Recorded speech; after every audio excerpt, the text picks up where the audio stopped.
Moving right along. Okay. Hup. Another flashback. You have to be swift when you activate the first one. You hear that? If it stops, you'll have to start over. Isn't all this a bit excessive? You can never be too careful, Daniel.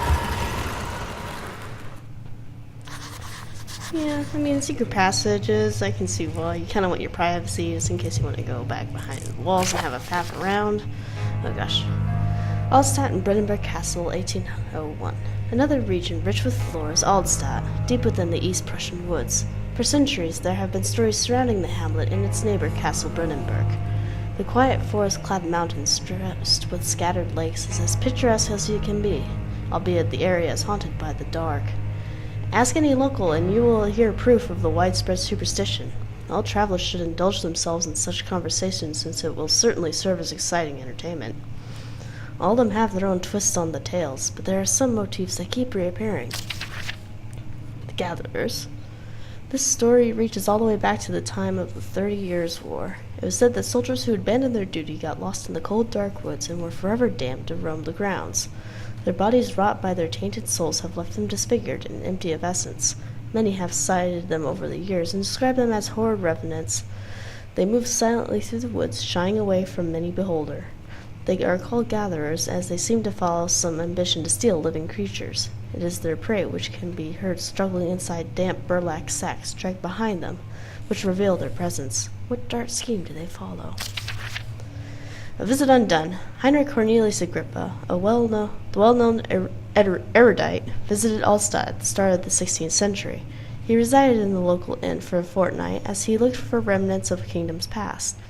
During his stay, all the prominent members of society paid notice, and he is mentioned in many records of the time. One day he went to investigate a burrow in the northwestern glades, only to be never seen again. Heinrich is known to have passed away in Chernobyl some 10 years later. He dismissed the notion of ever visiting Alstadt, which makes you wonder what really happened. Who was the mysterious man who visited the sleepy hamlet in the woods, and what happened to him? The Immortal Baron. The Baron of Brennenburg lives a reclusive life with his family at the castle nearby, Alstadt, and like most of these of noble birth, rumors are inherited alongside with the title.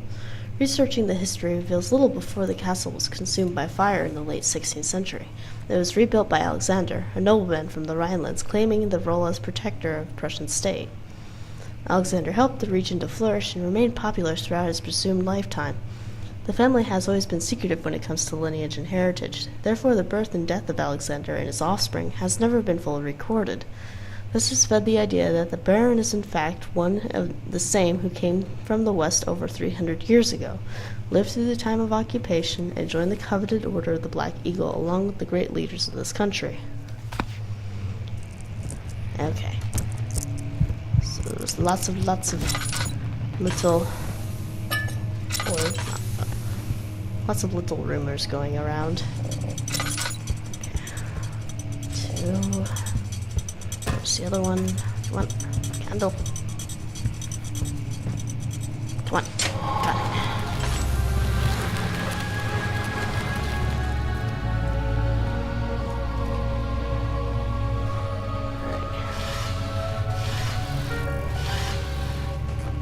Alright, let's see. Nope. Wilhelm and his fools have endangered my research long enough with their absent-minded handling of the human vessels. The sheriff is keeping a watchful eye on the forest and is killing my trusty servants. It's just a matter of time until they follow the trail to Brennenburg. I need to lock Wilhelm and his men up to avoid further investigation from the public. The wine cellar will therefore be sealed off until the matter has been handled.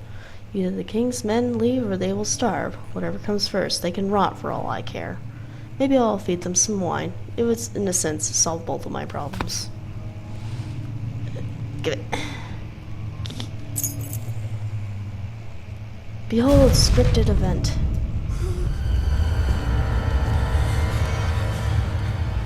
I'm not gonna be a pussy.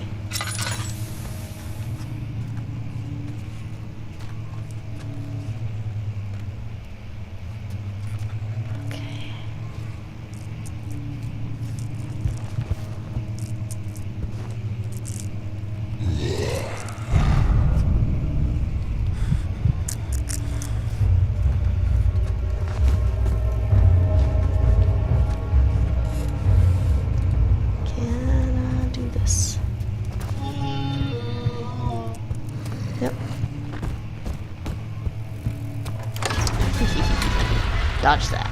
The statues were praying, gazing into the dark domed ceiling. What do you think about the meatloaf? Ew. No. Let's take the short way down. Alright, where to first? Come on, tell me what is that? Old archives. Fine, Daniel. Oh, it's okay. Let's go to the old archives. Or not. Where did I get the key to anyway? Wine cellar, okay.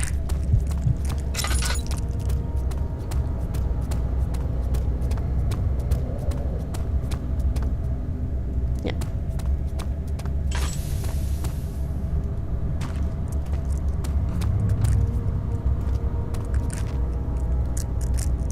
That's something.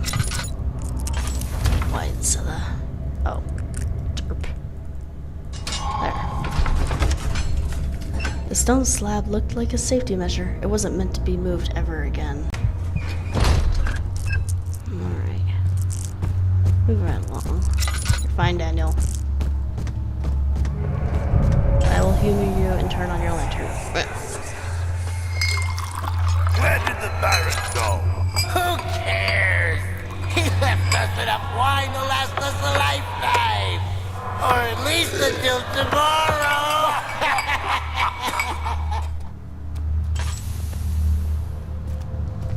Hee. Sounds like a great night.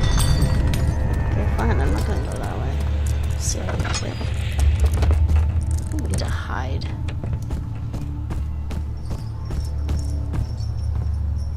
Yeah, I'll move on them.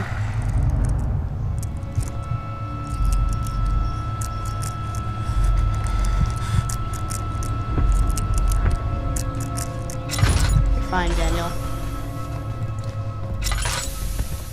Oh, did I run out of lantern oil already? Huh.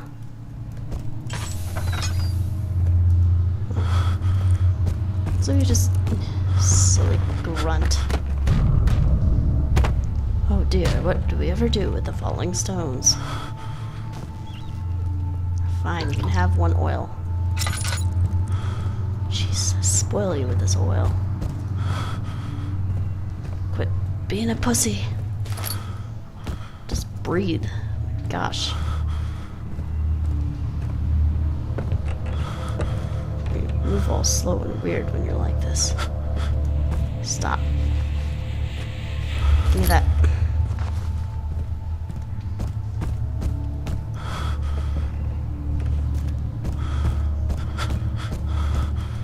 Oh, shut up, Daniel. Come on. React. Oh, come on. Okay, let's find you some puzzles. I know you like those. Yes, ornament. Tinderbox. Okay. There's probably at least two more. I just gotta remember where they're at. Give it.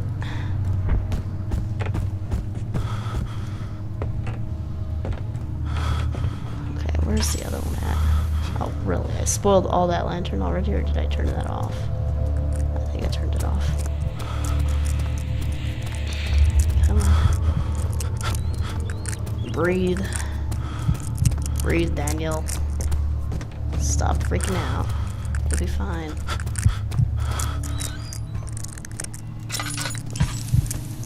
Fine. Here. You see this candle? Look at it. Look at it. You'll be fine. See the sink? There we go. Come on. Touch.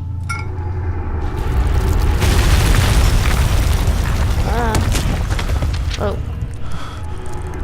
The barrel came out to hug you, I'm sorry. There's nothing I can do.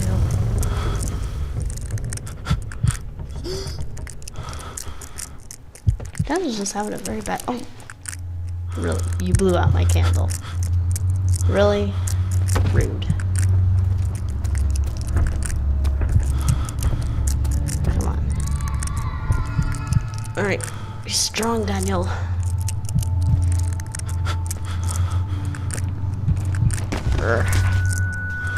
Alright, fine, you can have your lantern. Jeez, just make the buzzing go away. Man, you are strong, Daniel. Just using one hand to push all these stones? Come on. Come on.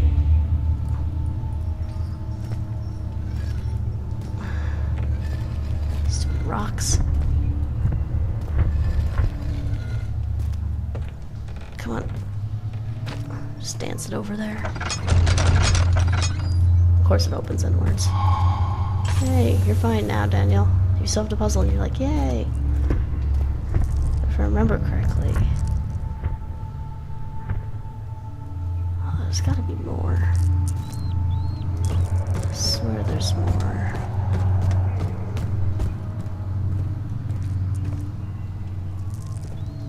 Oh, there's gotta be more. I'm missing something. Yep. Good, right. Rude. Can't you see? I mean to go out that way?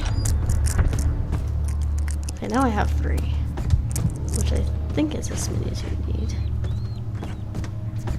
Let's see. I've been there, been there, been there. Been pretty much everywhere. Been there. Oh, guess we haven't been there. Hello? George? Come on. I spoil you with all these lanterns and such. Don't. Ew. What's happening? Oh, feels like my chest is going to burst. My God! Wilhelm, do something! Accept it. We're not getting out of here, Bob. How can you say that? Alexander, you piece of shit! Let us out of here! Yuck.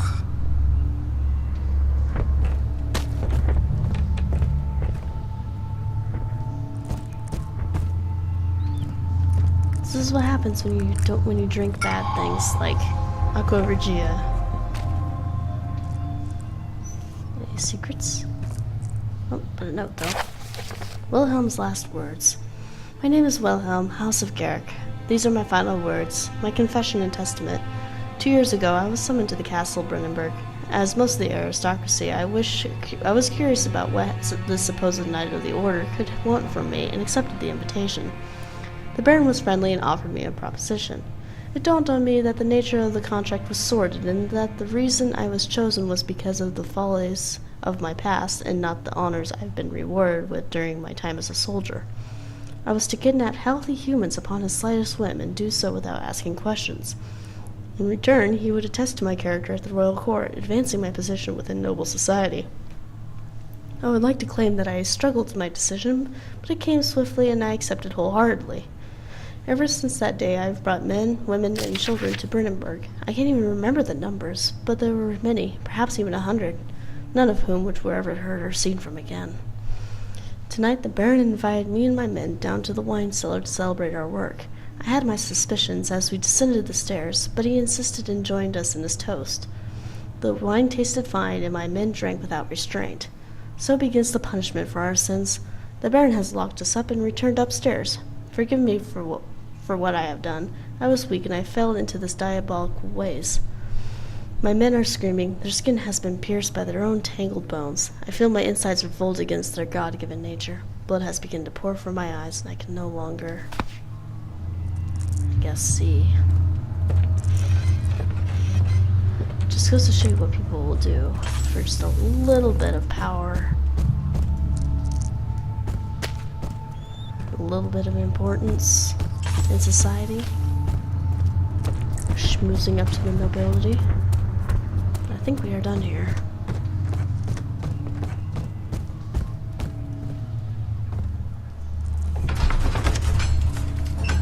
It became impossible to avoid. The commotion in the streets begged for his attention. As he opened the shutters, the French soldiers opened fire on the 2 young men fighting back. Her voices were silenced in the haze of gun smoke. Run, run, run, run, run, run, run. Ow. Meatloaf can fight back. Bad.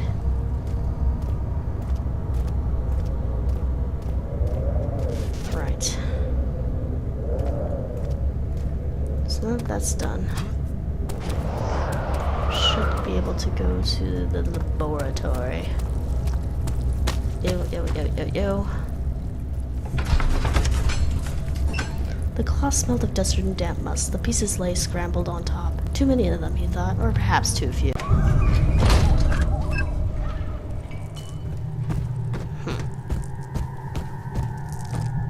Let's go to the laboratory. Alright. Any goodies around here? None? Something's wrong. Oh, so wrong. You think, Daniel?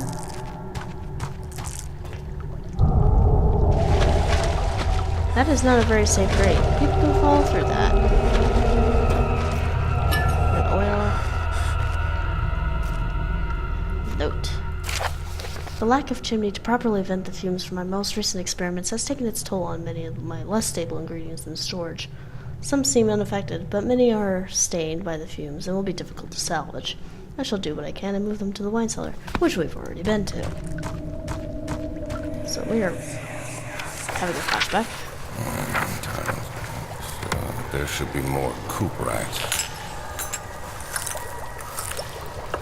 Let me see. And one part Aqua Fortis. Oof, lots of goodies here. Okay, chemistry pot. This is my third attempt to produce artificial vitae. The former compounds lack the potency I need, but I sense I'm close. Calamine and orpiment are given, and the cuprite binds them well. This time I will attempt Aqua Regia instead of Aqua Fortis, and hope it will produce a more even solution. The experiment was unsuccessful. The solution is highly acid and proves impractical to put to any use except as a detergent. Organic tissue reacts especially violent to the solution and should be handled with the greatest care. I might be able to use the recipe, but I'm losing hope that I will find an alchemic solution to my predicament.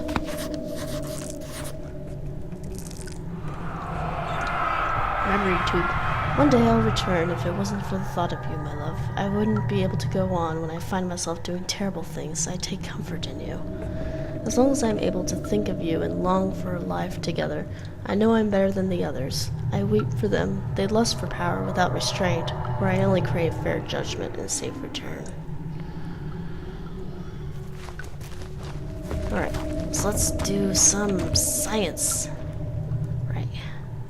We'll take the pot, put the pot there.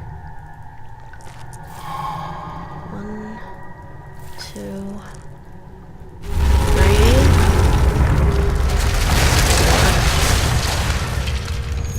Rotate. Turn on the pot. 2, 3. And 4. Dispense acid. Now Daniel can even go on a better trip. Otherwise we are done here. But it seems that the stairs have been blocked off.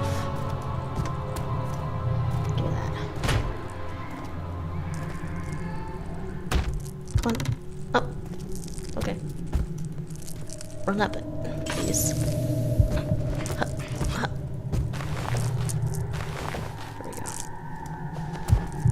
Onwards.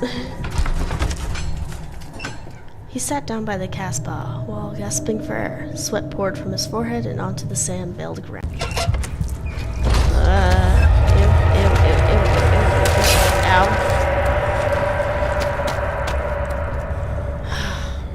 Go away. So now, we can take this and splash it all over the meatloaf. And hacha. That is a very violent acid. Binary. After enduring 3 days in Algiers, a sailboat was finally arranged to take him across the Mediterranean Sea to Gibraltar. Having reached British territory, it was just a matter of reserving a cabin on SS Hortensia headed for London.